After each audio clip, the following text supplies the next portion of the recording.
थोड्याच वेळात भाजपची लोकसभेची पहिली यादी जाहीर होण्याची शक्यता, 100 उमेदवारांची नावे जाहीर होण्याचा अंदाज.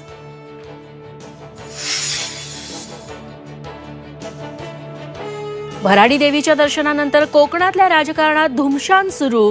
विक्रमी मताधिक्याने निवडून येण्याचा विनायक राऊतांचा निर्धार, तर आम्हाला कुणी थोपवू शकणार नाही, राणे कडाडले.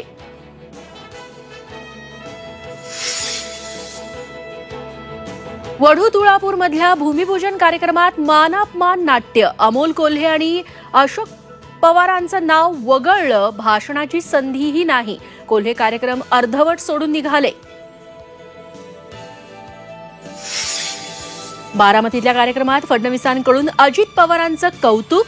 पोलीस इमारतीचं बांधकाम उत्कृष्ट, अजित पवारांनाच गृह खात्यात पीएमसी करावं, मात्र खातं आपल्याकडेच राहील, फडणवीसांचा चिमटा.